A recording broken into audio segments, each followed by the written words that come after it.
Olá, eu sou a Dulce Neves e já está no ar a segunda temporada do programa Na Estante. Hoje um bate-papo muito gostoso, divertido, com um super convidado que foi instigado a visitar a própria estante e escolher entre os seus itens preferidos aqueles que mais lhe trouxerem boas memórias. Acompanhe com a gente esse gostoso bate-papo porque a gente já está conectado, não saia daí.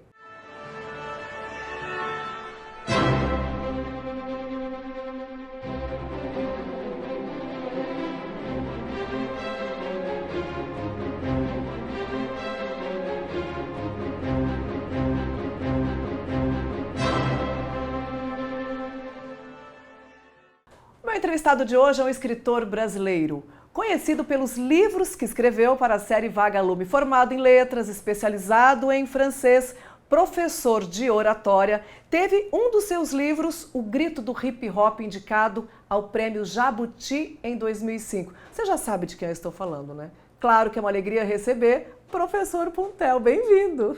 Muito obrigado, Dulce. Um prazer estar aqui, na estante. Na estante, o nosso objetivo é exatamente esse. Fazer com que o nosso convidado revisite a estante da sua vida, da sua casa, a física ou a da memória.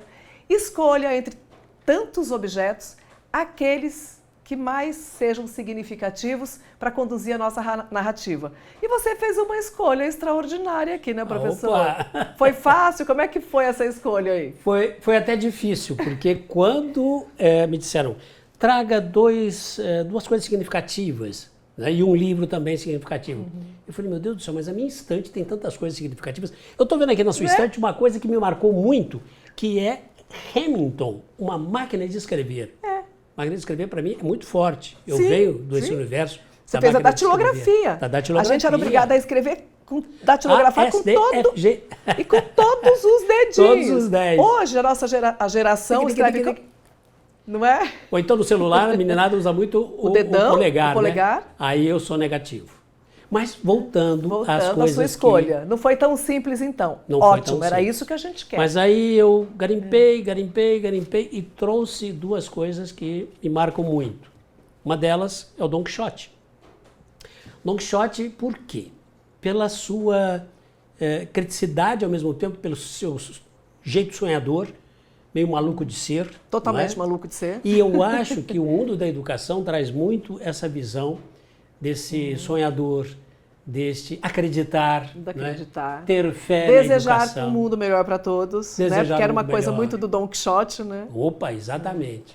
A gente vai explorar essa luta isso. contra os moinhos de vento, que é um evento inicial do Don Quixote, né? Porque o Don Quixote foi reescrito, escrito de novo, foi aumentando e tal. Mas essa dos moinhos de vento é muito forte, né? Lutar contra os dragões. E quantos dragões nós lutamos, não é? Todo dia, né? Todo dia. Todo dia, né? Mas a gente vai voltar aí, nós vamos explorar esse seu pensamento e essa interferência da literatura, tanto da personagem como até na sua obra. Aí, Machado de Assis. Machado de Assis. E esse Só Machado porque de Assis, ele é o maior escritor brasileiro de todos os tempos? Exatamente. Machado de Assis era para ser um dos maiores escritores do mundo. Acontece que ele escreveu em português. Sim. Ele não escreveu em inglês.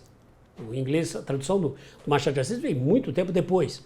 E Machado de Assis faz um trabalho maravilhoso de criticidade, principalmente dentro da escola realista. Ele foi do realismo. Ele também teve muita coisa romântica.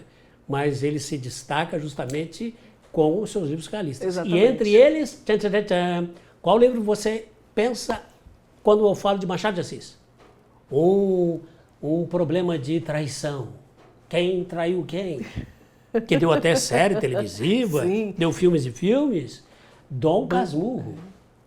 O Dom Casmurro, curiosamente, Dulce, eu que lá no meu tempo de colegial, quando existia colegial ainda, que depois se transformou no ensino médio. No ensino médio. Eu me lembro, eu na escola, e nós discutindo... Capitu. Capitu, sim. Julgando o Capitu. Capitu traiu ou não traiu o Bentinho? Lá atrás. Aí o tempo passa, eu me torno professor e Dom Casmurro continua. Claro. Continua tão forte que atemporal, que ele está na lista dos vestibulares constantemente, frequentemente. E o gostoso é o seguinte, que com olha o gesto que eu estou fazendo aqui, um gesto de transição, um gesto de trajetória. Quando você pega Dom Casmurro lá no meu tempo de 1970, de estudante, e agora como professor, já bem velho até, aqui em 2023, o que é que a gente tem?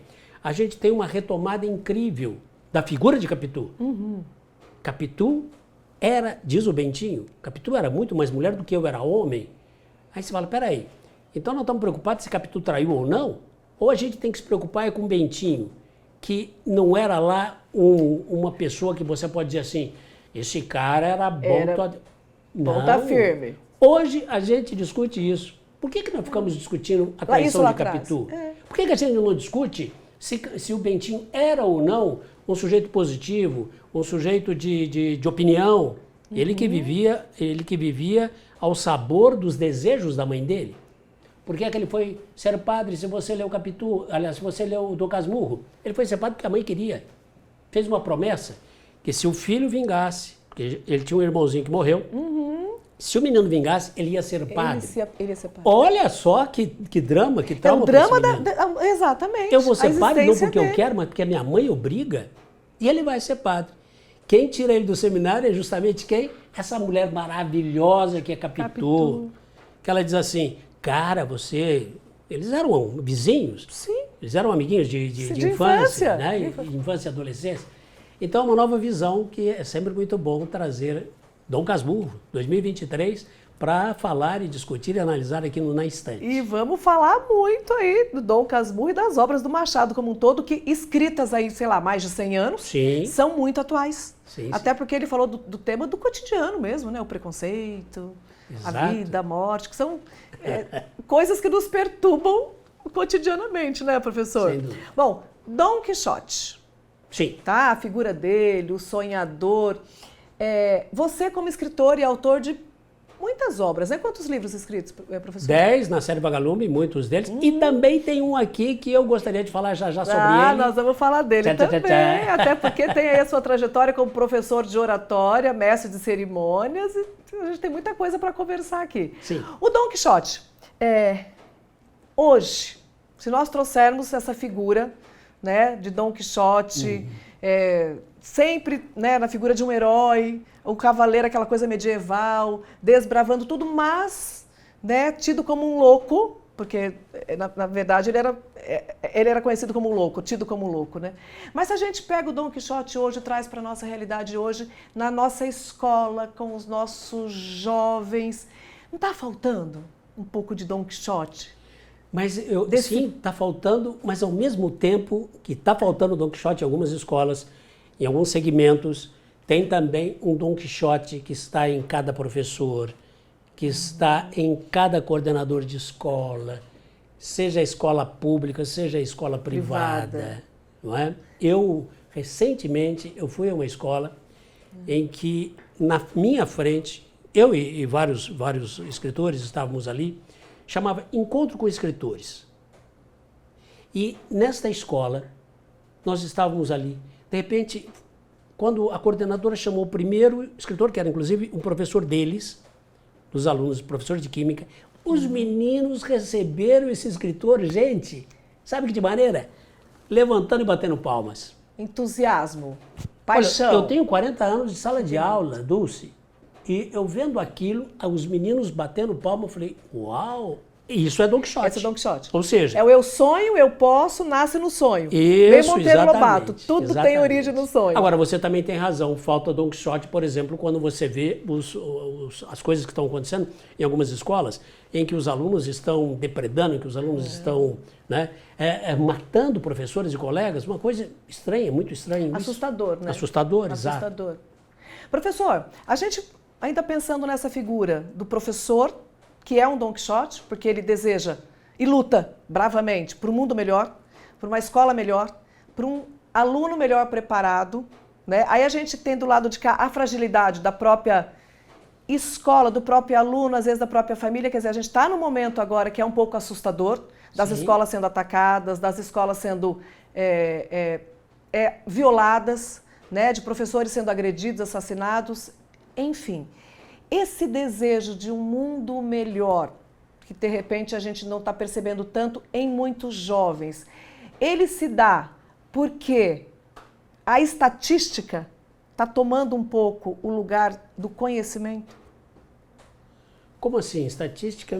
Vamos lá. Uma cobrança do aluno de que ele precisa ser um número, de que ele precisa cumprir. É uma estatística. Ele é uma estatística. Enquanto que o conhecimento, ele vem por outro caminho. É um livro na mão, é a formação de leitores, é o encontro do aluno com o professor, com o escritor. É essa paixão que o livro traz e que é transformador. Sim, transformador. É transformador. Eu trabalho, por exemplo, com alunos que vão para o vestibular, ou seja, vestibulandos. Pois é. Né? Eles estão no segundo ensino médio, ou no terceiro ensino médio, ou talvez até no cursinho. E eles querem ingressar na universidade.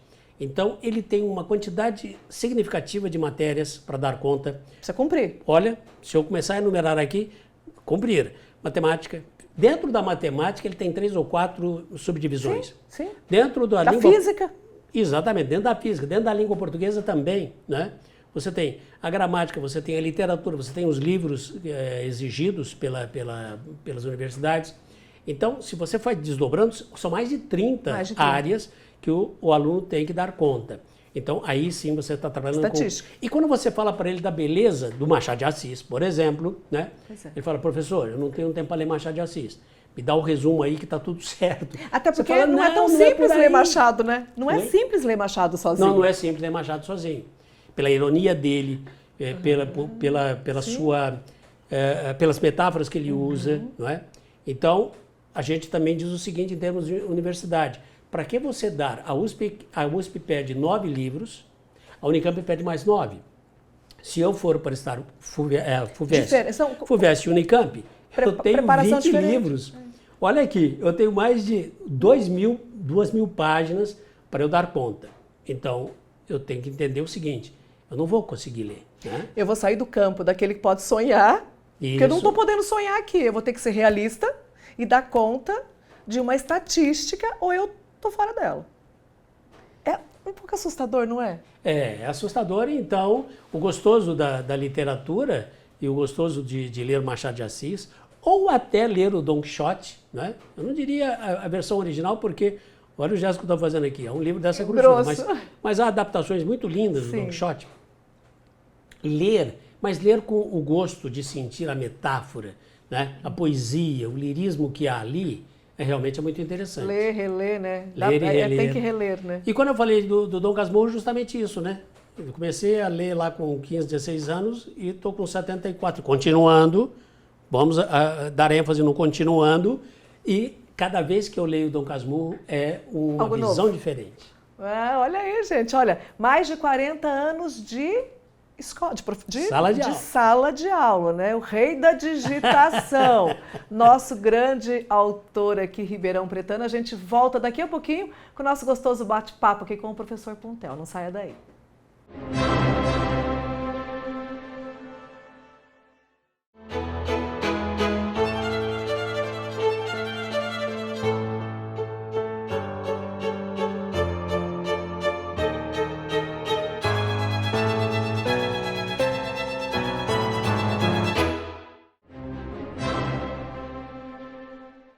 Quero mandar o meu beijinho de sempre aí para você, Raquel Bossa, para o Cris Rosini, para toda a equipe aí da Casa com Z de beleza, porque afinal de contas, né, gente, aqui ó, dá uma geral aqui no visual, cabelo, maquiagem, para a gente ficar aqui bem bonitinha, perto do meu super entrevistado de hoje aqui, professor Puntel, né? Delícia de bate-papo, uma delícia mesmo tê-lo aqui, professor. E a gente estava aqui falando de Machado de Assis, né? Já saímos ali do Dom Quixote, chegamos no Machado de Assis, falando da ironia, né, da forma da escrita dele, sim, da complexidade de ler Machado. Não dá para ler Machado de Assis, eu confesso que já li muitos. Aliás, quem nunca leu ou não ouviu falar de Dom Casmurro, Memórias Póstumas de Brás Helena, né, e por aí vai. E ainda hoje muito exigido aí nos nossos vestibulares, né? Mas me chamou a atenção a imagem que você trouxe. Uma obra, em tricô, é crochê. É crochê. Esse é crochê. E olha que coisa linda isso. Que e aí nós vamos falar que é isso? de redes sociais. O Instagram me trouxe Eu tenho. Olha só que interessante. Quando eu era bem mais jovem, eu recebia muitas cartas no tempo da máquina de escrever, como você já falou. Sim. No tempo da máquina de escrever, escrevia-se muitas cartas e mandava-se pelo correio.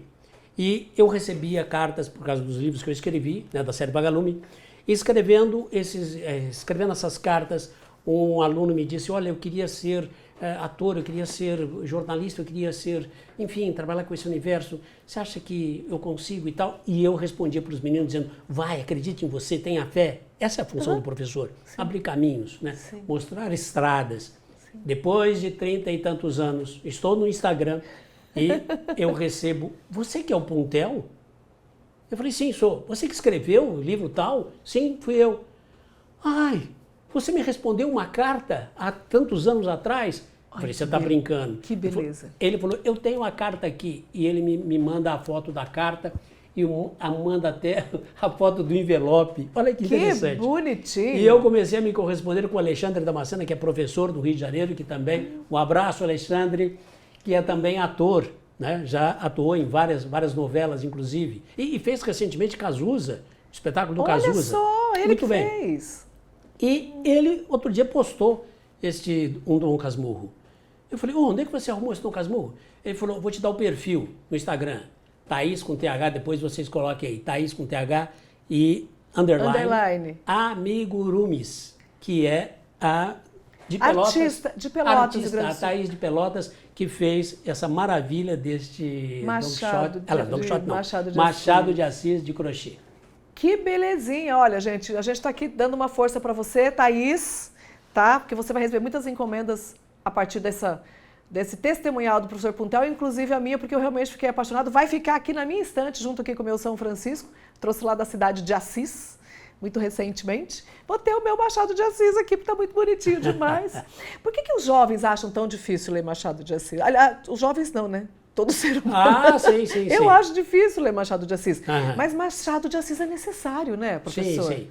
Ele, o texto do Machado de Assis, na verdade, ele nos lê, se a gente pensar assim. Não é a gente que lê a obra dele, lê. Você lê o Dom Casmurro, aliás, eu trouxe 3 Dom Casmurros. Pois é, eu quero mostrar aqui. Você trouxe uma versão em francês? Isso, uma versão em francês.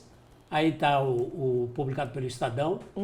Esse é bem antigo já. É isso que eu ia tá falar, até um pouco desbeiçando de tanto que eu uso. Que já todo marcadinho. Gente, eu adoro pegar livro assim, ó, que ele está todo grifado. E os grifos literários, eles são riquíssimos. Essa versão é em francês? Essa é a versão em francês? Ou em inglês? Não, essa é a versão em inglês. Essa versão em inglês, isso. E a versão em francês. Assim. A versão em francês. Yeux de Ressac. Voulez-vous un roman séduisant, un morphin? Voulez-vous un chef d'œuvre sans perdre un instant? Bom, isso é bom. Isso, essa Meu aí é uma francês versão tá mais em francês. ou menos, né? Que belezinha! E você lê em francês? Leio. Inglês? Francês eu leio. Eu não tenho essa fluência em francês. A fluência, meu francês é um francês de liceu ainda, né, como se diz em francês, ou seja, de escolar, mas é uma língua que eu gosto muito. Que encanta, né? Eu gosto demais também, acho uma das línguas mais bonitas. Mas a gente estava falando da dificuldade de ler Machado de Assis, né? Sim. E eu estou falando isso por experiência dentro de casa dos meus filhos. Toda vez que tem na lista de exigência... Mas eu acho que os clássicos, de maneira geral... São mais difíceis. Eles precisam ser... Conduzidos. A palavra é essa, conduzidos. Uma leitura guiada. Por exemplo, você vai ler Camões. Camões dos sonetos são maravilhosos. São maravilhosos. Né? Você vai ler Padre Vieira, os sermões de Padre Vieira, que é também muito pedido em vestibular. Né? Também. A Unicamp recentemente pediu 3 sermões do Padre Vieira. Ora, sem uma orientação de alguém tem que ter guiado. Fica difícil, porque o jovem de 16, 17 anos, que é a hora do vestibular, ele está muito envolvido com esse mundo imagético que nós temos, das redes sociais, né, do TikTok tá lendo e tal, das músicas. E leitura requer o quê? Reflexão, meditação, requer repousar sobre si, né? E você pegar o livro ali e ler de maneira mais meditativa, reflexiva. Isso como orientação funciona. Daí a importância do professor, como a gente está falando e até agora. E é daí que vem a paixão, que nasce a paixão pela leitura São aí, gente, que nascem os novos leitores, né? Os novos leitores. Quando ele vem pela mão do professor, ele vem com a leitura guiada, descobre o Machado de Assis, descobre tantos outros autores aí incríveis da nossa própria literatura. E uma coisa muito importante. E vem a paixão, é assim, né? Sim, e uma coisa muito importante, Dulce, e você está sempre envolvida com isso, a questão de você proporcionar a leitura para os alunos. Veja a feira, por exemplo, do livro. A Feira Internacional do Livro de Ribeirão Preto, ela tem essa missão. Essa virada de chave, essa missão, essa pegada. Por quê? Você vai lá e vai escutar um Miyakoto, você vai lá e vai escutar que vocês trouxeram, não é? Uhum. Uma escritora, um escritor, um poeta. E aí o que acontece? De ver ali no palco aquele alguém conversando, você fala assim, puxa, esse cara escreveu um livro, né? É muito mágico. Há uma identificação, a gente vê muito isso na feira, assim, principalmente no projeto que a gente tem, que você já participou, que aliás, eu quero até abrir um parênteses aqui para falar dele, que eu quero saber da tua experiência, que é o Combinando Palavras. Sim, Combinando Palavras. Que na feira do ano passado você fez um trabalho maravilhosa com os alunos do Educandário, da Devirp, não foi? Isso. E eu quero que você me fale dessa experiência, porque você fez uma coisa fantástica, né, que foi exatamente interagir com as pessoas que não enxergam, com os jovens que não enxergam, e a sua proposta foi de fazer todo o trabalho de olhos. Exatamente, de olhos vendados. Colocaram uma venda aqui, eu fiz questão de colocar essa venda, eu fiz questão de sair do lugar onde eu estava, chegar até o palco sem a visão, né? Uhum. E uma dificuldade muito grande, porque nós que somos videntes, como eles dizem, né? Quem vê é vidente, fica muito difícil você subir a escada ali do teatro e chegar lá em cima. Uma escuridão, né? Isso, uma escuridão. Mas eu fiz questão de estar assim justamente para me colocar no lugar dele, né? Uhum. Este falar com o que você diz, que inclusive no livro que a gente escreveu, eu e a Ludi, né? Fale Bem, justamente é isso, conversar com o público, né? Quando eu fui também junto ao pessoal do Educandário, meu Deus do céu, a hora que eu entrei no teatro, os meninos estavam, né, querendo... Uma euforia. Eu me senti um Chris Martin. Só faltaram as pulseirinhas para a gente ficar lá fazendo uma outra sensação. O jogo de luzes. O jogo de luzes. Foi muito interessante. Mas é muito fantástico. Eu acho, assim, a gente tem cumprido realmente. As feiras do livro, né, a de Ribeirão, que é uma feira consolidada, nós estamos hoje, a Fundação do Livro Leitura, realizando este ano, nós vamos ter 10 feiras na região. Quer dizer, olha o quanto a gente tem crescido e encontrado, né, o eco, a gente tem ido ao encontro da necessidade e encontrado o parceiro ideal lá, porque se você não tem a família, se você não tem o aluno, se você não tem a escola, você não tem o professor, você não tem o gestor daquele município comprometido com a mesma causa, a gente não faz nada sozinho, a gente não avança. Ou se avança, avança muito pouco, né? Então, professor, eu quero deixar aqui o meu agradecimento por esse trabalho lindo que você tem feito com a gente na Feira do Livro. A gente vai para um intervalozinho e vamos voltar falando justamente desta sua obra literária, que são as 50 dicas para falar não para. E não para. A gente volta já. Professor Puntel, ser um professor de oratória é muito desafiador? Ensinar as pessoas a falarem bem é muito difícil? A primeira coisa que como professor de oratória, eu tenho que motivar as pessoas, isso há 40 anos que eu faço, é justamente isso. Por exemplo, olhar na câmera e sem medo, ou para o público que está à sua frente, sim, e sem medo de a opinião dos outros, eu gosto de falar isso, de ser julgado. Dos outros, opinião dos outros. Repete comigo, opinião dos outros. Ou seja, a gente fica muito preocupado com o que os outros pensam da gente. E aí a gente se trava, a gente se engessa, a gente se moldura e acaba não falando, acaba não acreditando e a gente vai se morrendo dentro de nós. O ser comunicativo que somos. Sim. Nós, seres humanos, temos uma qualidade que nos diferencia muito dos outros animais, que é a fala, que é o dizer, que é justamente isso. A timidez é um dos entraves? É um dos entraves.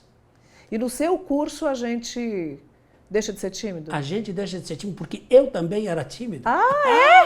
Muito Olha tímido. Isso, então, eu estou gente. contando isso aí no livro. Uma das coisas que a gente tem que fazer é justamente fazer com que a timidez diminua cada vez mais e floresça o quê? Floresça o comunicador dentro de nós. E é possível a gente desenvolver técnicas para vencer essa timidez? Falar bem é uma questão de técnica. É uma questão de técnica. Sim. Ou seja, você de casa, que acha que não fala bem, que diante de um microfone ou de uma câmera ligada você trava. A gente vê muito isso, né, professor? Muito. Às vezes eu conheço pessoas que se comunicam bem, que falam bem, que têm uma dicção boa, uma tonalidade de voz boa, mas bastou ligar uma câmera, a pessoa acaba. Ela trava, começa a transpirar, enfim. Existem técnicas para isso. Sim. E aí, nesse livro, eu e a Lúdia, a minha filha, nós estamos dando justamente 50 dicas bem fáceis, bem possíveis de se usar para falar com e não para o público. Falar para o público é quando eu dou aula. E aí, por exemplo, eu fico falando de literatura ou de qualquer assunto, mas eu não falo. E você aqui está dando uma aula de falar com. Porque você olha na câmera, você chama, você está conversando com o telespectador, com quem está nos vendo. Isso é fantástico. Porque há programas de entrevista que simplesmente você fica conversando comigo, eu conversando com você, e esquecemos que nós temos um terceiro. Que a gente tem gente ali. É a tal da quarta parede do teatro que a gente tem que derrubar. Ou seja, ir ao encontro do público. Como já dizia o Milton Nascimento. Olha, dica 5. Treine ler em voz alta. Eu não tinha esse livro, agora eu tenho porque este é meu, está autografado. Yes, eu já tenho o meu livro. Mas isso daqui é uma coisa que eu faço sempre. Eu faço muito. E uma outra coisa, quando eu tenho algo muito mais, que é um pouco mais complexo, ou eu vou ter que discursar em alguma cobertura de uma feira, por exemplo, que a gente precisa ter um pouco mais de... Além de eu treinar em voz alta, eu falo comigo no espelho, eu treino, eu olho para mim, porque eu quero perceber se eu a minha postura, se eu tô olhando firme para mim mesmo, enfim, é uma coisa meio que natural, assim, não me lembro de ter aprendido numa técnica, mas descobri que estava fazendo certo sem querer. Sim. E aliás, você é ótima, Dulce. Você se comunica muito, mas muito bem. Gentileza sua. Não, professor, descomplique termos desconhecidos. Isso, descomplique termos desconhecidos. Eu estou dando aí o exemplo do Carlos Drummond de Andrade, que ele diz numa poesia, vai, Carlos, ser gauche na vida, que é uma expressão francesa. Sim, que quer dizer, vai ser errado, vai dar errado na vida. Então, se eu uso uma expressão que pode ser que na plateia alguém possa não vai compreender. Não compreender, eu em seguida meto um ou seja, ou isto é, e explico rapidão. Uma vez eu fui numa empresa e o sujeito disse assim, professor, então, eu tenho muito gap de oratória e tal, de comunicação, e gap. Eu não conhecia essa expressão, gap, né? Não sou tão fluente em inglês. Depois eu falei, gap, será que ele está falando cap? Não, cap é boné, mas gap. Aí eu fui ao Google e pus lá gap, estava lá escrito lacuna. Falei, ele poderia ter explicado para mim isso? Professor, eu tenho um gap, ou seja, uma lacuna. Pronto, resolveu. Um apagão. Eu tenho um apagão. Isso, exato. Até porque a cada instante surgem expressões que novas. Se modificam, isso. Né, que se modificam. Normalmente há uma invasão, né, cultural, é uma expressão que vem de fora. Sim. Quer dizer, é a tal da globalização que não tem jeito. E eu me pego muitas vezes tendo que pesquisar também, pedindo ali para o Dr. Google o que significa tal coisa. Use a modéstia. Fundamental para uma oratória? Usa a Aquela modéstia. pessoa que quer falar muito difícil, muito não sei o quê, ela acaba sendo um chato da história ou não? Sempre que eu disse, deixe que os outros te homenageiem, deixe que os outros te elogiem, mas evita se elogiar. Isso aí é fundamental, né? Eu posso ser muito inteligente, eu posso entender muito daquele... Eu sou um médico que sou um cirurgião maravilhoso e que eu sou o melhor do mundo. Mas eu, em momento nenhum, tenho que dizer, bem, eu que sou ótimo. Não, deixe que os outros falem de você. Né? No livro tem isso aí. Isso é fundamental, né? Olha, gente, demais. Treine trava-línguas. Olha, a gente sem querer se mete em cada trava-língua, não é, professor? Sim. Até o trava-língua é um próprio trava... E como é que a gente treina... Tá, dá um exemplo aí de... O trava-língua? É muito importante o trava-língua pelo seguinte, para que nós possamos trabalhar a nossa dicção. A dicção. Porque quando eu estou aquecido, eu falo sem problema. Mas eu já notei, quando eu estou fazendo, por exemplo, um áudio, né, que eu falo na CBN, eu falo também num aplicativo chamado Binal, que é muito interessante sobre inteligência emocional, às vezes eu travo, ou seja, porque eu não estou tão aquecido. Então o trava-língua tem por exemplo, característica. Fala comigo, papibaquígrafo. Papibaquígrafo. É um trava-língua. Que quando eu falo essas consoantes que normalmente nós não falamos, é o caso de uma bela formofelha com maracutela junto com uma mosca fosca de maracutosca, foram a polícia, foram fofice de maracuntice. Yes! Aí, vocês viram? Eu já ia pegar uma mais simplesinha aqui, ó. Leia bem devagar o trava-língua abaixo. E leia escandindo devagarzinho as sílabas. Eu tô sem óculos, né? Escandir é mais uma palavra para seu repertório de palavras e significa pronunciar bem, destacando cada sílaba à medida que lê. Casa, suja, chão, sujo. Esse é terrível. Agora aumente a velocidade. Casa suja, chão sujo. Tenta comigo. Casa suja, chão sujo. Casa suja, chão sujo. Ai, eu não consigo nunca chegar a décima repetição. Não é tão simples, precisa de treinamento mesmo. Esse daqui esse é famoso, né? Famoso. E é muito difícil. 3 pratos de trigo para 3 tigres tristes. Toninho, repete aí atrás da câmera. Faz favor. 3 pratos de trigo. Tigres tristes.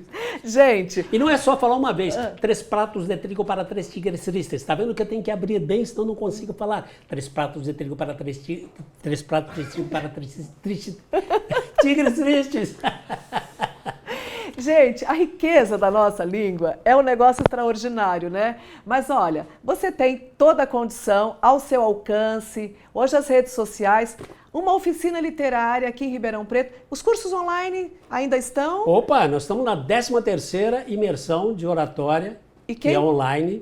E o online, como eu falei para você, o online, Dulce, é muito interessante porque o gesto que eu estou fazendo agora, ele abre. Sim. Nós tivemos alunos dos Estados Unidos no curso online, do Japão, e era muito interessante. Eu conto aí no livro a respeito dessa aluna, a Liliane, que está no Japão. Era 7h30 da noite aqui no Brasil, 7h30 da manhã do dia seguinte no Japão, e ela entrava na sala, né, pelo Zoom, Sim. E nós tínhamos aula de oratória com a turma toda. Então, o online funciona. Depois da pandemia, tudo passou a ser online. Não, é uma circunstância que não volta. Não né? volta. É uma conquista e eu acho fantástico. A gente conseguiu encurtar as distâncias, romper as fronteiras, não tem mais barreira para aquilo que é online. Ó, quase um trava-línguas aqui para aquilo que é online. Professor, e os interessados em fazer um curso online, rede social, você é muito ativo, eu vejo lá no Instagram. Eu sou blogueirinho. Você é blogueiro total, olha, gente. Ó, conhecer o material, tá aqui o livro. Esse livro está à venda? Esse livro está à venda. É só entrar, @Luiz com Z, tudo junto, .tel. Manda um direct para mim. Ó, como eu estou moderninho. Manda um direct para mim que eu coloco o livro na sua mão. E responde imediatamente. Olha aqui, gente, ó, fantástico. Então a dica, esse já é meu, eu vou devorá-lo, porque eu realmente já amei assim de cara. E tem uma coisa legal neste livro, deixa eu achar aqui rapidão. E um livro que você escreveu em parceria com a sua filha, Ludmila, né? Parceria com a Ludmila, exatamente. Aqui tem uma coisa muito interessante que é isso aqui, ó. Tem o QR Code. Ai, olha gente, só que legal. O QR Code. Você mira a câmera do seu celular aí, aqui. E aí você vê um filmezinho que está se falando justamente desse pedaço, desse trecho. Ah, uma autodescrição desse trechinho aqui. Digamos, eu estou falando é um videozinho, na sua voz? Não, eu estou falando aí, por exemplo, do Martin Luther King. Tá. Aí você coloca aí o celular no QR Code e você vai ver o Martin Luther King falando aquele famoso discurso dele. Eu tenho um sonho. E ele já tinha falado este discurso meses antes, e por isso que, olha como a opinião dos outros eu não posso seguir. Você sabia que o Martin Luther King, aquele eu tenho um sonho, I have a dream, não ia ser falado no discurso? Não ia ser falado pelo seguinte, um assessor dele falou para ele, Você já falou isso tantas vezes, esse negócio que você tem um sonho, que você gostaria que os brancos e os negros andassem junto, que seus filhos andassem junto? Fossem julgados pela cor, pelo seu caráter, pela cor de sua pele? Isso. Falou assim, para com isso. Aí uma amiga do Martin Luther King, sentada do lado dele nesse dia aí, em Washington, falou, fala sobre o teu sonho, que é muito bonito, cara. E aí ele fala, no final do discurso, I have a dream. E aí vem. Você sabia que foi aí que marcou. Quase que ele não fala simplesmente por quê? Por causa da opinião dos outros. Porque alguém... Tá aí. Tá aí, tá vendo? Então, nunca desista dos teus sonhos, né? Seja protagonista daquilo que você quer, da história que você quer construir e seja um Don Quixote. Fechou. Né? Mantenha o seu sonho e faça do mundo um lugar melhor para todos, da forma que você puder fazer. Assim como você faz, professor, quero te agradecer. Muito obrigado. Eu sempre digo, ainda falei ontem para a Adriana Silva e para o Edgar, a gente voltando da Feira de Puan, eu falei, olha, se existem pessoas para as quais a gente precisa se curvar, são os educadores, são os professores, porque são vocês que Muito nos obrigado. moldam, são vocês que mudam o mundo, então a minha gratidão e obrigada, tá, por esse presente enorme aqui de compartilhar com a gente as suas memórias, as memórias da sua estante. Muito obrigado. Obrigada, professor. Beijo grande para você de casa, continue conectado com a gente se encontra aqui na nossa segunda temporada na Estante.